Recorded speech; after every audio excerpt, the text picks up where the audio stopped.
Intimacy, security, respect, good communication, a sense of being valued. These are some of the things that most people would agree make for healthy relationships. And researchers would agree too.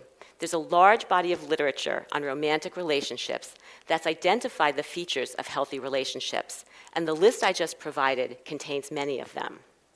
Researchers also agree on what makes for unhealthy relationships. Things like fighting so much that you just can't work things out, not being able to go to your partner for support when you need it, contempt, criticism, hostility, violence. When these problems happen in relationships, they can cause significant unhappiness. They can lead to the end of relationships and divorce, and they can literally make people physically and emotionally sick. This is why it's so critical that people have healthy relationships. But there's a problem. How many people know, I mean really know what to do on a day-to-day basis to create healthy relationships?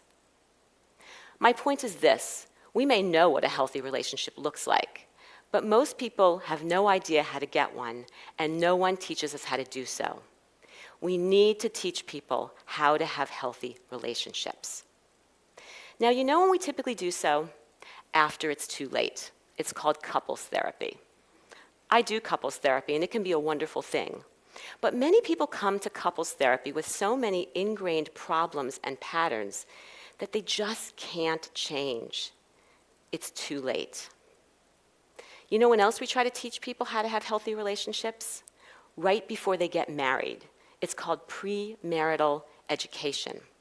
And this is a good idea. Teach people how to have a good relationship while they're still happy, presumably.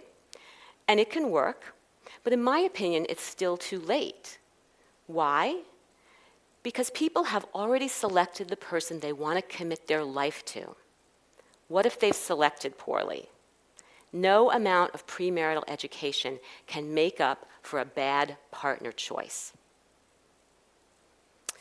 So the ways that we've tried to teach people how to have healthy relationships have been limited because they fail to address three important things: genuinely knowing what you want and need in a partner and a relationship, selecting the right person, and developing and using skills right from the beginning.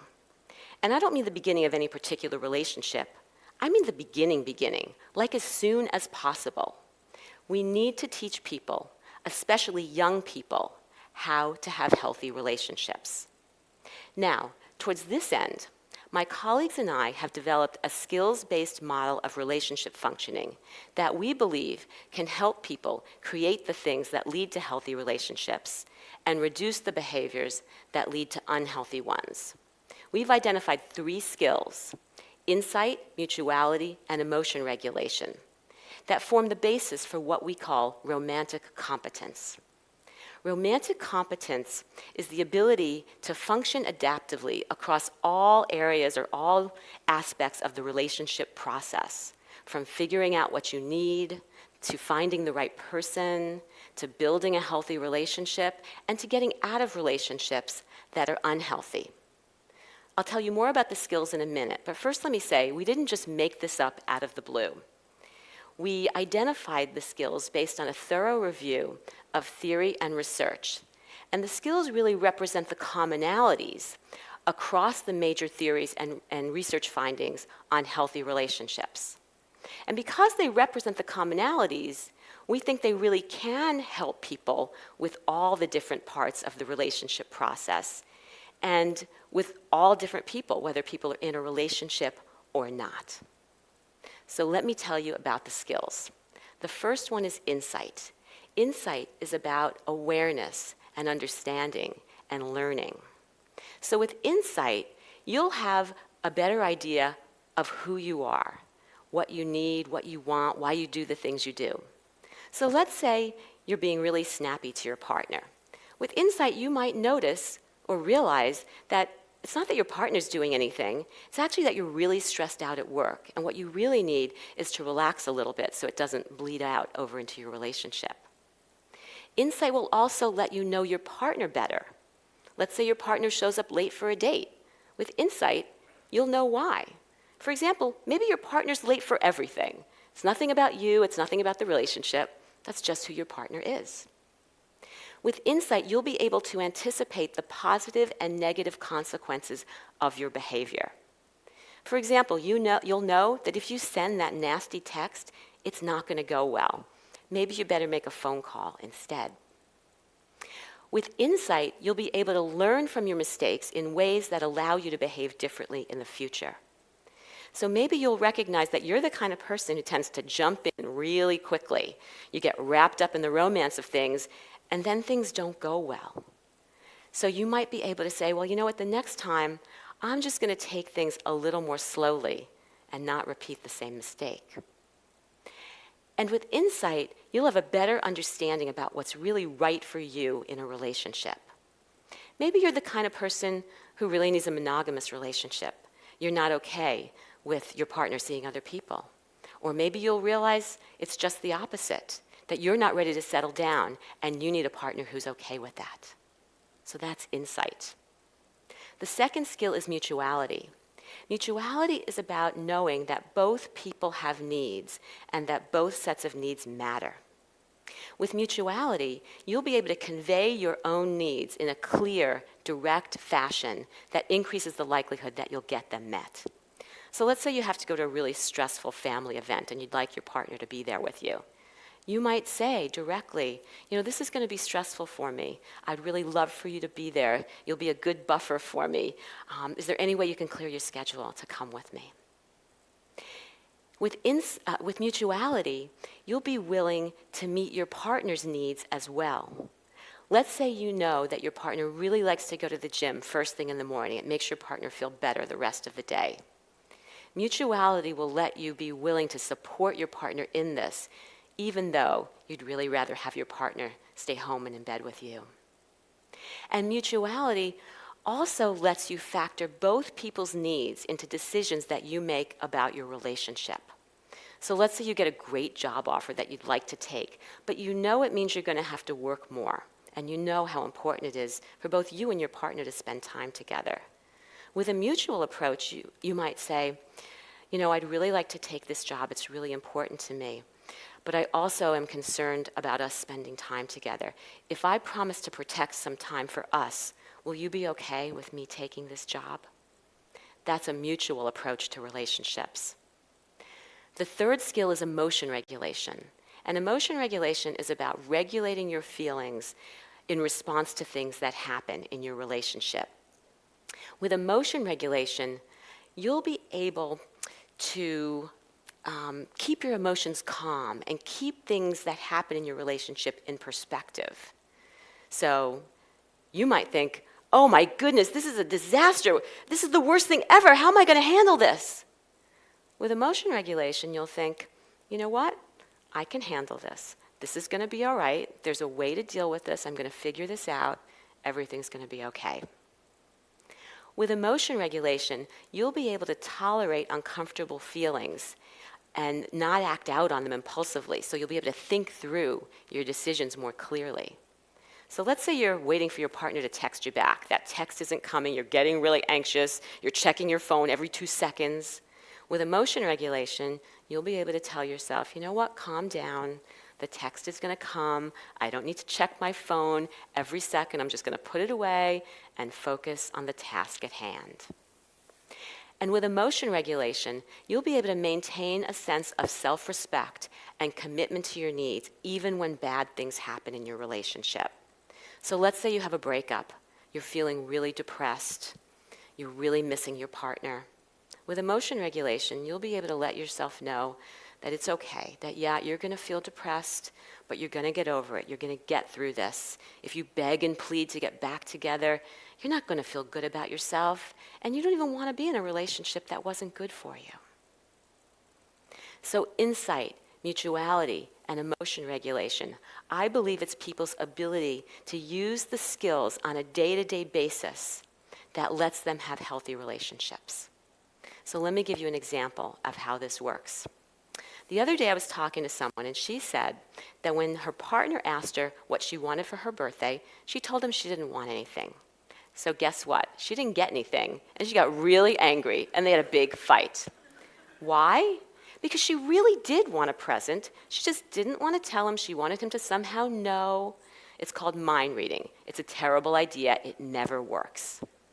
Had she been using the skills, insight would have let her know herself well enough to realize that she really did want something, and if she didn't get it, she was going to be mad. Insight also would have let her know that her partner was the kind of guy who was just going to take what she said literally. Mutuality would have let her really ask for what she wanted directly and clearly. And emotion regulation would have let her deal with any feelings she was having that were getting in her way of doing that. So maybe she was feeling kind of anxious. Oh, what would he think if I asked for what I needed? Or maybe she was feeling guilty. You know, she knows they're saving for a big trip, and she maybe thought that he would think that she was kind of greedy or something. So if she had used the skills, she would have been able to say, you know what? I know we're saving for that trip, but I really like that necklace that we saw the other day and it wasn't that expensive. He would have gotten it for her. She would have felt respected and valued. He would have been happy. They would have felt more intimate. This whole birthday gift thing would have gone well instead of ending in a fight that could really damage their relationship. Now, this was just an anecdote. We have data to support this as well. I've been studying romantic competence, the ability for people to use insight, mutuality, and emotion regulation among young people. In one of our studies, we looked at 13 and 14-year-old girls, early adolescent girls, and we found that girls who were more romantically competent felt more secure in their relationships. They felt comfortable being close to people, they could trust people, they weren't worried about being rejected. Girls who were more romantically competent reported fewer depressive symptoms. They had better mental health. They also were more positive about their expectations about marriage in the future. They were more optimistic that it could go well. Girls with greater romantic competence were engaging in more typical romantic activities for their age, things that were normative, like dating and flirting and affectionate behaviors like hugging and kissing. And girls who were more romantically competent were engaging in fewer atypical sexual activities like sexual intercourse, which can be considered pretty risky for a 13 and 14-year-old girl. So even at an early age, 13 and 14 years old, when these girls mostly were not even in relationships, the more romantically competent they were, the more adaptive relational functioning they were showing, and the better mental health they were showing. We see the same things among young adults, 18 to 25 years old. More romantically competent men and women feel more secure in relationships. They also report making better decisions. They can see the warning signs when things aren't going well and make conscious decisions with confidence. They're also better at seeking and providing support to their partners. So they're more willing to ask for what they need and use what their partners give them. And they're better at providing helpful support when needed. And this isn't just what they told us. We actually observed them doing this in our laboratory when we asked them to talk with one another about a personal problem. Young people who were more romantically competent also were more satisfied in their relationships. They were happier. And again, they reported fewer depressive symptoms and also fewer anxiety symptoms. So overall, being romantically competent at a young age is associated with greater, more adaptive relationship functioning and greater individual well-being. And this brings me back to my point that we need to be teaching people how to have healthy relationships. So, like I said earlier on, we may know what a healthy relationship looks like, but most people have no idea how to get one, and no one teaches us how to do so. And this is a problem. We need to help people genuinely know what they want and need in a relationship. We need to help them select the right partner. We need to help them make good decisions and deal with the challenges that relationships bring.